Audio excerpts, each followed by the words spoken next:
আরে এটা কার বাড়ি? ভাই এত অন্ধকার কেন? লাইটগুলো জ্বালাও, ভয় লাগছে তো।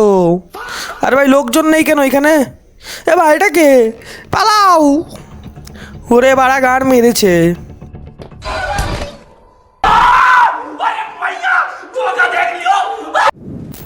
আচ্ছা বন্ধুরা, আপনারা কি কখনো ভেবে দেখেছেন কেন একজন বয়স্ক মহিলা একটা বড় লাঠি নিয়ে সারাদিন একটা ভাঙা বাড়িতে দৌড়াদৌড়ি করে?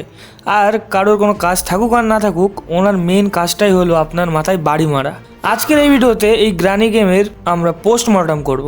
জানবো এই বুড়ি আসলে কেন সে আমাদের বন্দি করে রাখে, আর কেনই বা সে এত কিপটে যে বাড়িতে একটা লাইট পর্যন্ত জ্বালায় না। তো আজকের ভিডিওটা শেষ পর্যন্ত দেখুন, কারণ শেষে আমি এমন একটা গ্রানির ব্যাপারে সিক্রেট বলবো যেটা জানার পরে আপনিও গ্রানির সাথে ডেটে যেতে চাইবেন। তো গেমের শুরুটা হয় একটা অন্ধকার ঘর থেকে। গ্রানি আপনাকে 5 দিনের জন্য তার বাড়িতে তার নিজের শ্রাদ্ধের জন্য ডাকবে, কিন্তু সমস্যা হলো মেনু কার্ডে বিরিয়ানি নেই, আছে শুধু গ্রানির লাঠির বাড়ি। ভাই এই মহিলা এতটাই কিপটে যে তার বাড়িতে কোনো ইলেকট্রিসিটিই নেই। এত টাকা দিয়ে বাড়ি বানালো কিন্তু একটা এলইডি বাল্ব লাগাতে পারলো না। আর ওনার কানের শোনার ক্ষমতা এতই ভালো, মাটিতে একটা যদি প্রেগও পড়ে যায় সেটা শুনে তোমাকে একটা লাঠির বাড়ি দিতে অবশ্যই চলে আসবে। মনে হয় যেন গ্রানির কানে স্পিকার লাগানো। তো আমরা যদি এই গ্রানির স্টোরির একটু পেছনে যাই তাহলে আমরা জানতে পারবো যে অনেকে মনে করে গ্রানি জাস্ট একটা পাগল বুড়ি, কিন্তু এর পেছনে একটা স্যাড স্টোরি আছে। এই বাড়িতে আপনি একা নন, আপনার আগে অনেক অভাগা এই বাড়িতে এসেছিল যাদের গ্রানি তার স্পেশাল ট্রিটমেন্ট দিয়েছে। আর স্পেশাল ট্রিটমেন্ট মানে তো আপনি বুঝতেই পেরেছেন, লাঠির বাড়ি। তো এই বাড়ির মধ্যে আপনি অনেক বিশেষ নোট পাবেন। সেই নোটের মধ্যে লেখা আছে গ্রানি কাকে কোনভাবে মার্ডার করেছে। একটা মজার বিষয় হলো গ্রানি আপনাকে ছাড়তে চায় না, কারণ সে খুব একা, কিন্তু তার ভালোবাসার ধরনটা একটু আলাদা। সে মানুষকে মেরে ড্রয়িং রুমে সাজিয়ে রাখতে পছন্দ করে, একটু বেশি রোম্যান্টিক, তাই না?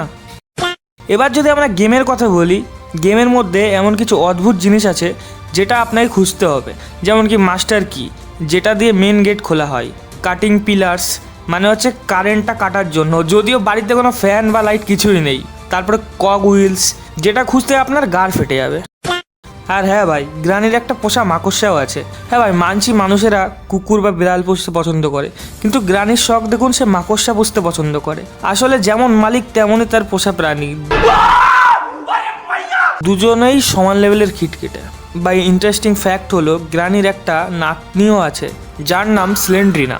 তো গ্রানির আরেকটা গেম আছে যেইখানে ডাইরেক্ট ভূত হচ্ছে স্লেন্ড্রিনা, মানে তার নাতি। আর গ্রানি হলো সেই ভূতের দিদিমা বা দিদা, 63 বুড়ি, মানে পুরো ফ্যামিলি অস্বাভাবিক।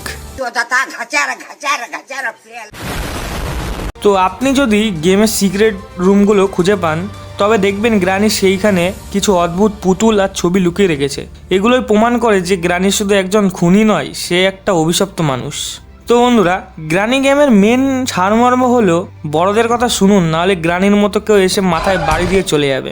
গেমটা ছোট হলেও এর মাঝে মাঝে ভয় পাওয়ার এলিমেন্টগুলো একে আরও বেশি মজার আর পপুলার করে তোলে। তো বন্ধুরা, আপনাদের কার কার গ্রানিকে দেখে ভয় লাগে আর কার কার ওনার জন্য মায়া হয় সেটা কমেন্টে অবশ্যই জানাবেন। আর হ্যাঁ, ভিডিওটা যদি ভালো লাগে তাহলে কিন্তু অবশ্যই সাবস্ক্রাইব করবা। আর যদি সাবস্ক্রাইব না করো তাহলে আজ রাতে গ্রানি তোমার স্বপ্নে এসে তোমার মাথায় লাঠি দিয়ে বাড়ি মেরে চলে যাবে। তো বন্ধুরা, আমরা যদি মেন গেমে ফিরে আসি তাহলে আমি তোমাকে প্রথমেই বলেছিলাম যে গ্রানি তোমাকে 5 দিন সময় দেবে, আর সেই 5 দিনের মধ্যেই তোমাকে সব রকম ইনস্ট্রুমেন্ট চেক করে যেটা দিয়ে তুমি বেরোতে পারবা, যেমন কি গাড়ির চাবি বা গ্রানির বাড়ির মেন লকের চাবি। আর সেগুলো খুঁজতে খুঁজতে অনেক সময় তুমি দেওয়ালের পিছনে বা আলমারির ভেতরে লুকিয়ে হয়তো কিছু সময় বাঁচতেও পারো গ্রানির হাত থেকে।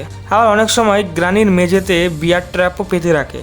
সেটাই যদি তোমার একবার পা লেগে যায় তাহলে গ্রানি সেটার আওয়াজ শুনে তোমাকে এসে ব্যাটের বাড়িটা দিয়ে তোমার গাড় ফাটিয়ে চলে যাবে।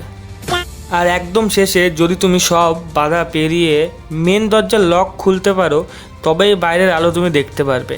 আর যদি ব্যর্থ হও তবে 5ম দিনে গ্রানি তোমাকে গাড় ফাটিয়ে তোমার হাতে ধরিয়ে দেবে। মানে হচ্ছে গ্রানি তার বেসমেন্টে তোমাকে নিয়ে গিয়ে তোমার মার্ডার করে ফেলবে এবং তারপরেই বড় স্ক্রিনে ফুটে আসবে গেম ওভার। তো এইভাবেই গেমটি শেষ হয়ে যাবে। তো এরকমভাবেই যদি তুমি সব কিছু স্কিপ করে বেরিয়ে যেতে পারো তাহলে তুমি গ্রানির হাত থেকে ছাড়া পাবা। আর যদি তোমাকে গ্রানি ধরে ফেলে তাও তোমাকে 5 দিন সময় দেবে, day 1, day 2, day 3, day 4, day 5। আর তারপরেও যদি তুমি ধরা খেয়ে যাও গ্রানির কাছে, তাহলে তুমি পুরোপুরি শেষ। তো এইভাবেই গ্রানি গেম ওভার হয়ে যায়। তো এই ছিল কিছু একটা ছোট্টখাট্ট এক্সপ্লেনেশন। তো আজকের ভিডিওটা যদি ভালো লেগে থাকে তাহলে একটা লাইক অবশ্যই করে দিও, আর চ্যানেলে নতুন আসলে সাবস্ক্রাইব করে দিও, আর